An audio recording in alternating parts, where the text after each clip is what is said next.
enjoyed the games really, and seeing young players mature into good players, and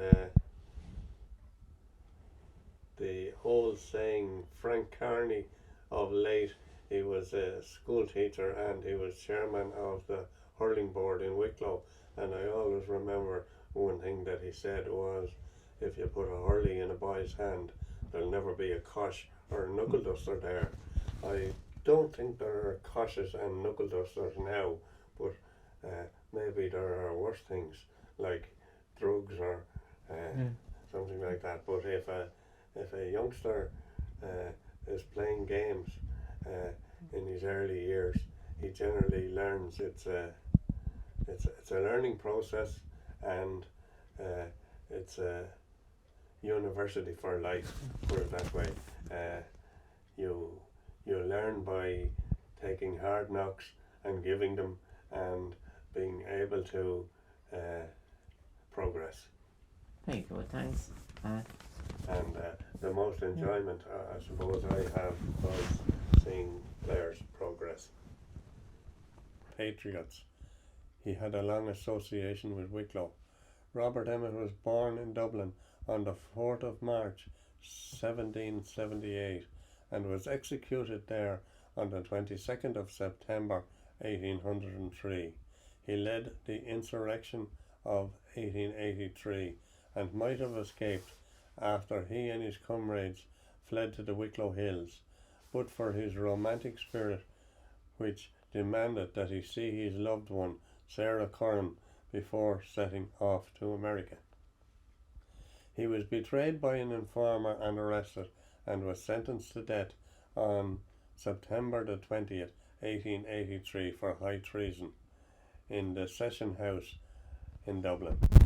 Emmett was in constant touch with the Wicklow rebel Michael Dwyer, and it was through Michael that he secured the services of Anne Devlin from Aughrim as his housekeeper.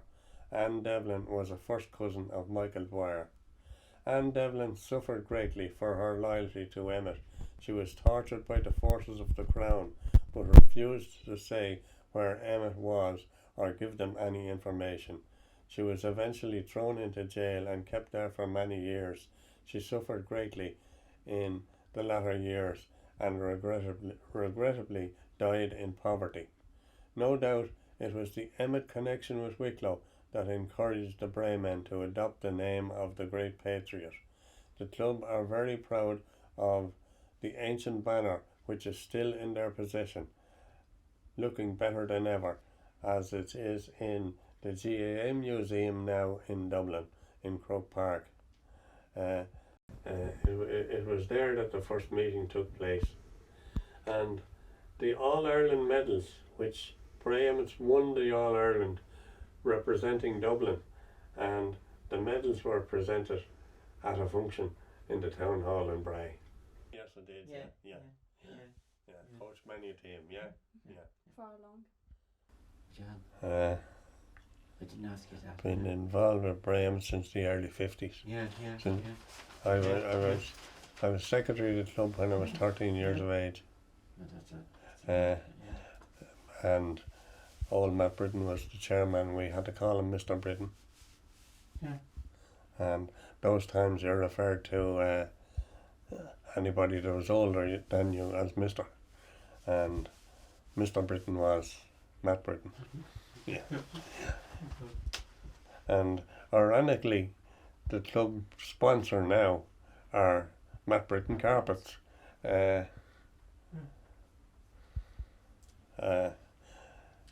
It's nice to say, nice that the connection is there. Today, and that is Jackie Napier, your and I'm sure I'd be thrown off this balcony if I hadn't mentioned his name. To the referee Kevin Brady and his umpires today, thank you for a great job done, and to the other officials as well.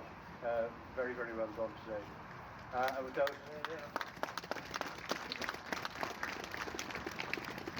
further ado, Wall and Blake are Mark Lennon, captain on Furren, Tlacha on Curran, our son Bray Emmett.